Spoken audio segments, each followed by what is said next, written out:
Hello दोस्तों, welcome back. मैं हूं एम भास्कर और आप देख रहे हैं HPFAS master class your path to success.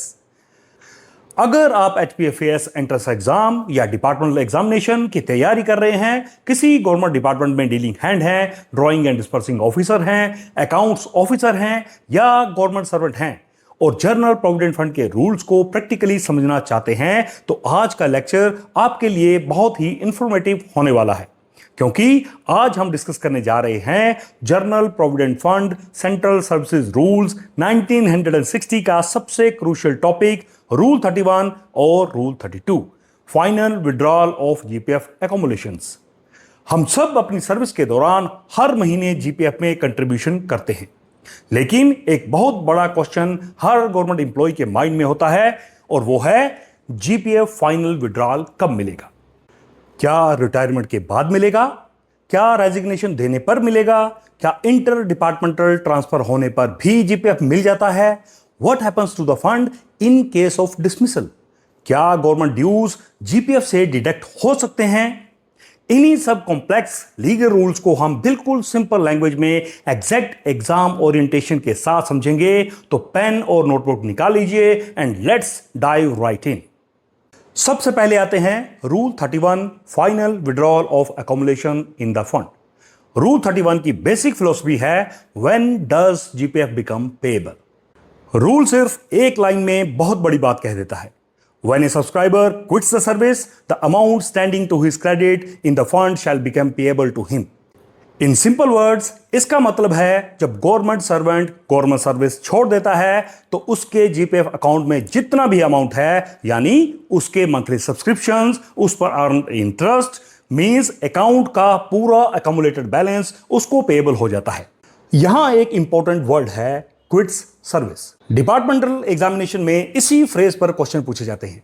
आइए समझते हैं कि रूल के हिसाब से क्विट्स सर्विस का क्या मीनिंग होता है। Number 1, retirement.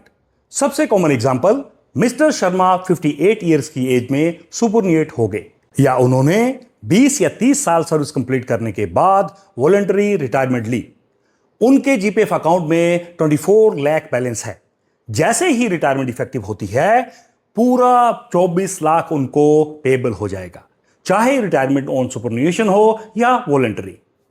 दोनों सिचुएशन में एम्प्लॉई गवर्नमेंट सर्विस परमानेंटली छोड़ रहा है, इसलिए रूल 31 अप्लाई होगा। सिचुएशन नंबर 2, डिसमिसल और रिमूवल। अगर एम्प्लॉई डिसिप्लिनरी प्रोसीडिंग के बाद डिसमिस्ड या रिमूव्ड हो जाता है तो भी वो टेक्निकली गवर्नमेंट सर्विस क्विट कर देता है। रूल के हिसाब से उसका जीपीएफ उसको पेएबल होगा। बहुत लोग सोचते हैं डिसमिसल हुआ है तो गवर्नमेंट जीपीएफ भी रोक लेगी। बिल्कुल नहीं, रूल ऐसा नहीं कहता। Rule 31 clearly provides that once the subscriber quits service the amount standing to his credit become payable subject to the proviso regarding reinstatement. Number 3, next है रिट्रेंचमेंट और डिस्चार्ज। कभी कभी गवर्नमेंट किसी एडमिनिस्ट्रेटिव रीजन से employee को retrench कर देती है या डिस्चार्ज कर देती है। एम्प्लॉय की सर्विस एंड हो जाती है। ऐसे केस में भी रूल 31 ट्रिगर करेगा, फाइनल पेमेंट एडमिसिबल होगी। Number 4, resignation. अब यहां स्टूडेंट सबसे ज्यादा मिस्टेक करते हैं। हर रेजिग्नेशन में जीपीएफ फाइनल पेमेंट नहीं होता। ध्यान रखिए, अगर एम्प्लॉय सिंपली गवर्नमेंट सर्विस छोड़कर प्राइवेट सेक्टर में चला जाता है या उसने परमानेंटली रिजाइन कर दिया तो उसका जीपीएफ पेएबल हो जाएगा। लेकिन अगर रेजिग्नेशन प्रॉपर परमिशन के साथ सिर्फ दूसरे गवर्नमेंट डिपार्टमेंट को ज्वाइन करने के लिए दिया गया है, उसका जीपीएफ पेएबल नहीं होगा। इस डिफरेंस को हम आगे डिटेल में समझेंगे। डिपार्टमेंटल एग्जाम में इसी पॉइंट से क्वेश्चन फ्रीक्वेंटली आते हैं। एग्जाम में अगर पूछा जाए रूल 31 कब अप्लाई होता है तो बस याद रखिए जब subscriber government service permanently quit करता है।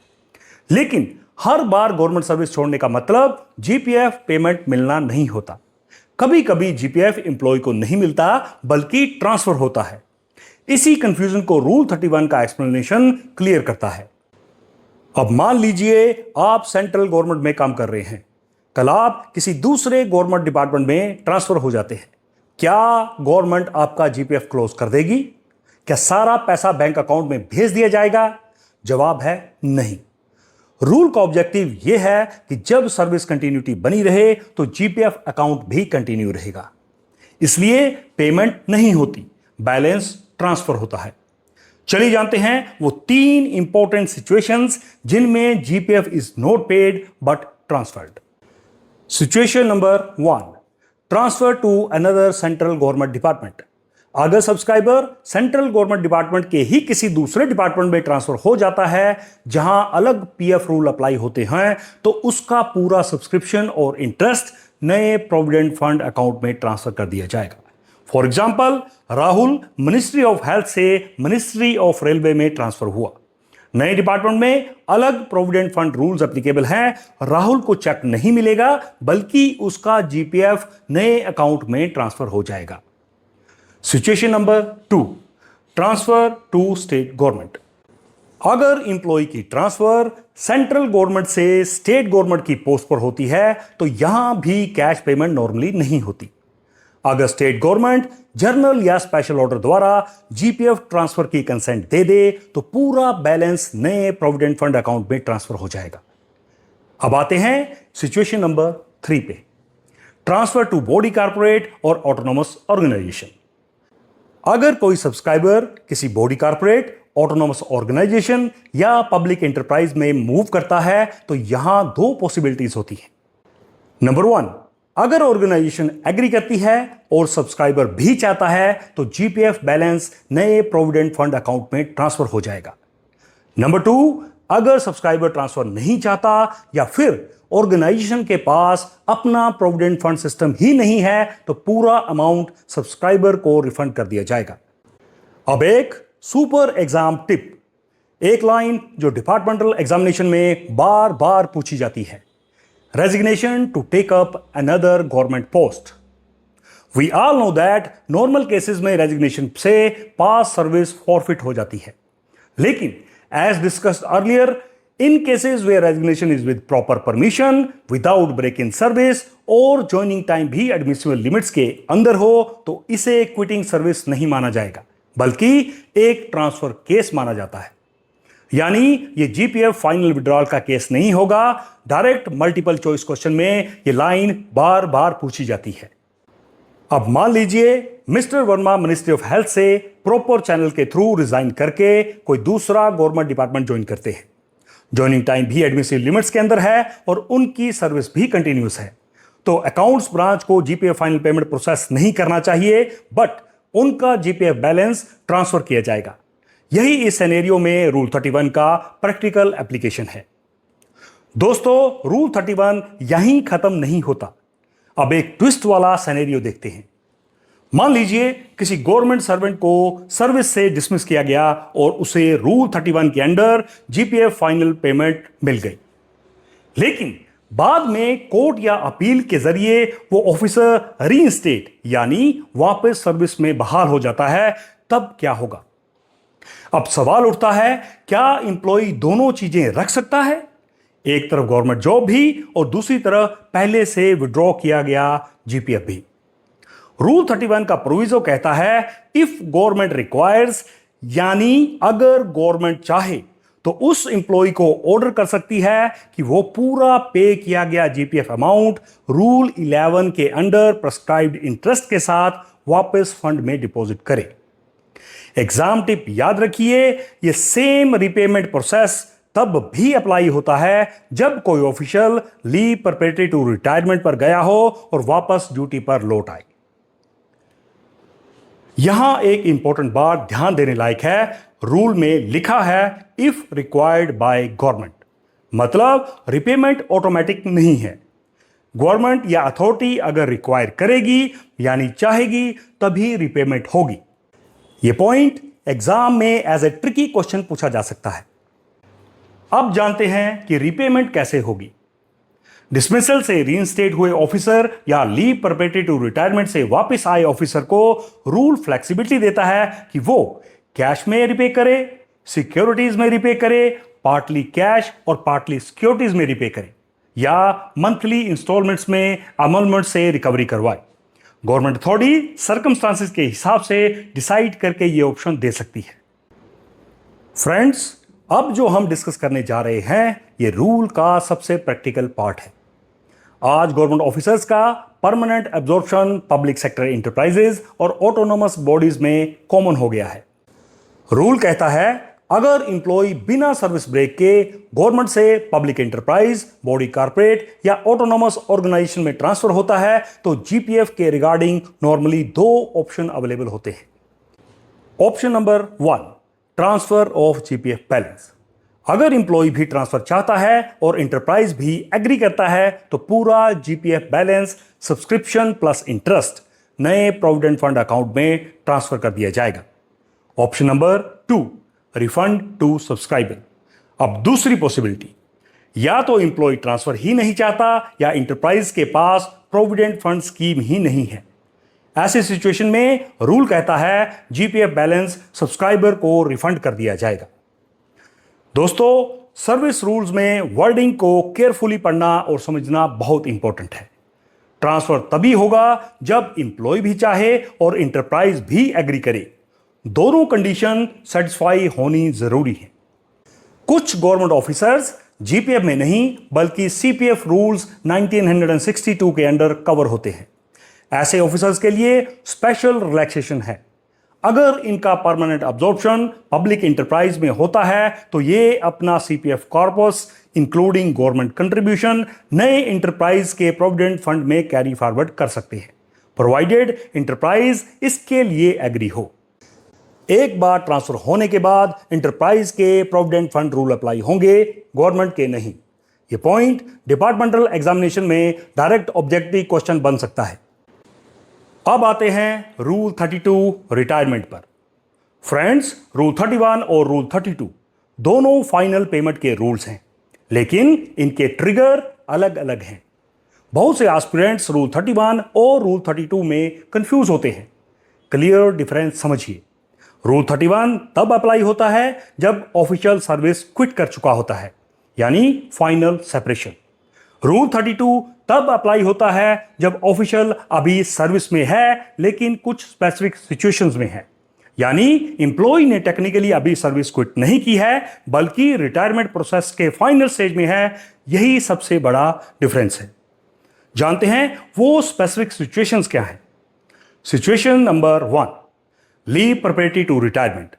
सबसे पहला केस, इंप्लॉय रिटायरमेंट से पहले लीव प्रिपरेटरी टू रिटायरमेंट यानी एलपीआर, और यदि वेकेशन डिपार्टमेंट में है तो एलपीआर प्लस वेकेशन पर चला गया। अब गवर्नमेंट को पता है कि इंप्लॉय प्रैक्टिकली सर्विस एंड करने वाला है, इसलिए रूल कहता है उसका जीपीएफ पेमेंट किया जा सकता है। Situation number 2, permitted to retire while on leave. Employee leave पर था, उसी लीव के दौरान ऑन रिक्वेस्ट कंपिटेंट अथॉरिटी ने रिटायरमेंट अप्रूव कर दी। अब भी रूल 32 ट्रिगर होगा, जीपीएफ पेएबल होगा।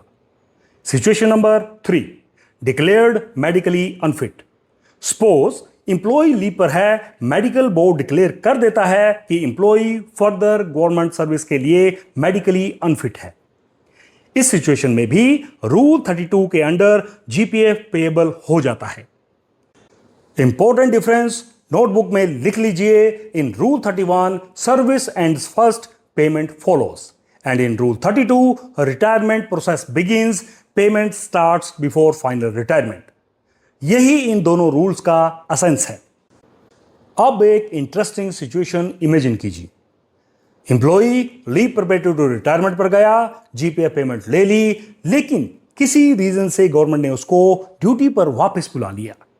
अब प्रोविजो ऑफ रूल 32 कहता है जब तक गवर्नमेंट अदरवाइज डिसाइड ना करे, इंप्लॉय को जीपीएफ अमाउंट इंटरेस्ट के साथ फंड में वापस जमा करवाना होगा। बिल्कुल वही प्रिंसिपल जो रीइंस्टेटमेंट के केस में देखा गया है। दोस्तों, अब तक हमने रूल 31 और रूल 32 के मेन प्रोविजंस को डिटेल में समझा, लेकिन डिपार्टमेंटल एग्जाम और एचपीएफएस के लिए सिर्फ रूल पढ़ लेना काफी नहीं होता।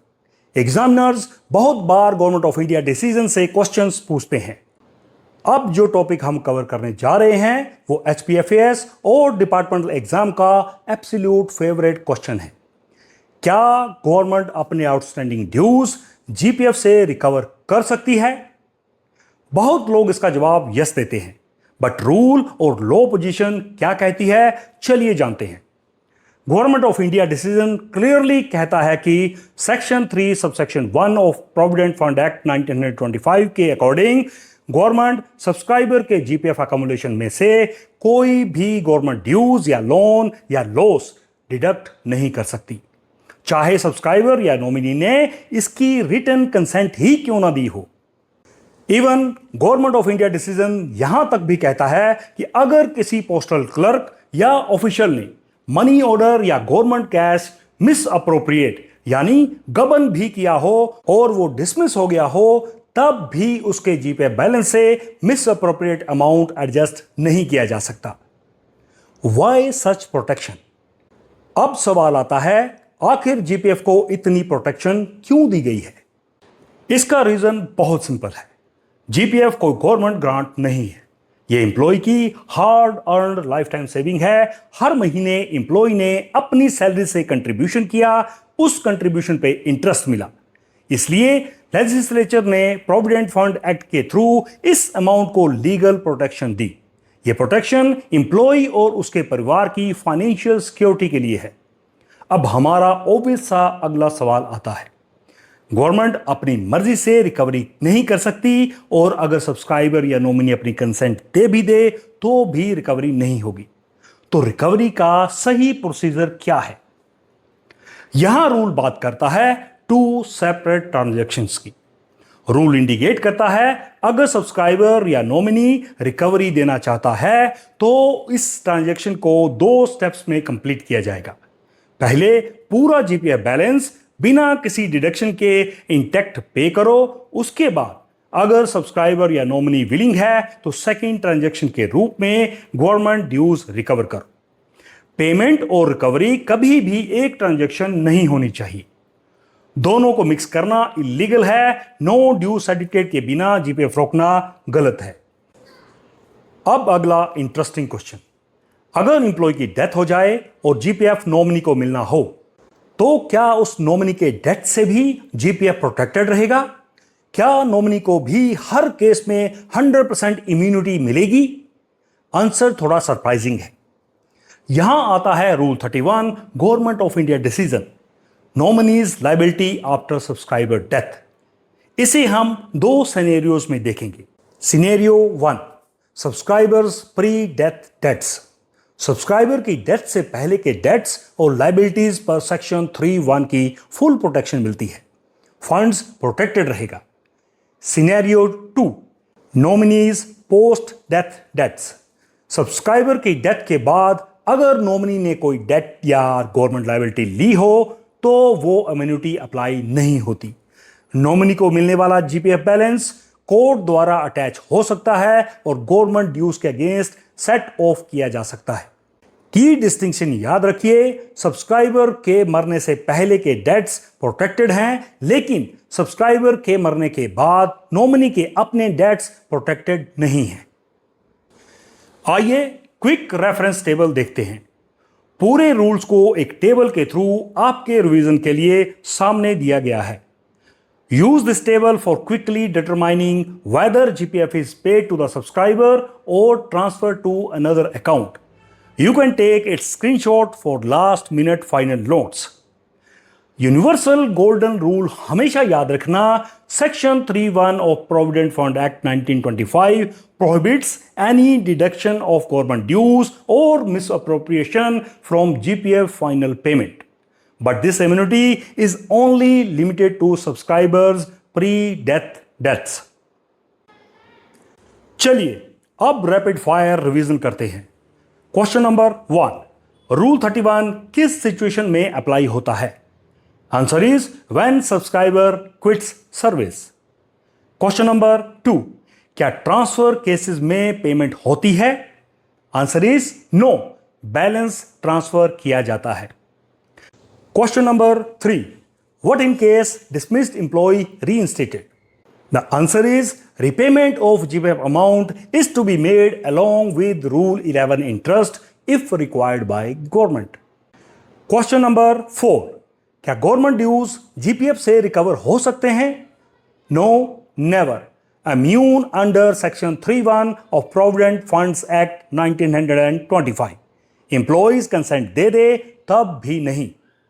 क्वेश्चन नंबर 5, क्या नॉमिनी के पोस्ट सब्सक्राइबर डेथ्स प्रोटेक्टेड होंगे? No, nominees death incurred after subscriber death are not protected. Attachment possible according to Government of India decision. Question number 6, Rule 32 किससे related है? Answer is the Rule 32 is related to leave preparative to retirement, retirement during leave, and retirement due to medical unfitness during leave. And most important, remember the distinction. Rule 31 quitting service, Rule 32 leave preparative to retirement or medical unfitness. Both result in final GPF payment but under different circumstances. तो दोस्तों ये था GPF final payment से जुड़े rule 31 और rule 32 का in depth analysis. अगर आपको आज का लेक्चर यूजफुल लगा हो तो वीडियो को लाइक जरूर करिए, अपने कलीग्स, दोस्तों और स्टडी ग्रुप में शेयर करें। और अगर आपने अभी तक HPFS मास्टर क्लास चैनल को सब्सक्राइब नहीं किया है तो सब्सक्राइब करके बेल आइकन जरूर प्रेस करिए। In case any further query या डाउट्स कमेंट बॉक्स में कमेंट करें। आपसे फिर मिलेंगे HPFS मास्टर क्लास के एक और डिटेल्ड लेक्चर के साथ। तब तक के लिए keep learning, keep growing and keep smiling. जय हिंद।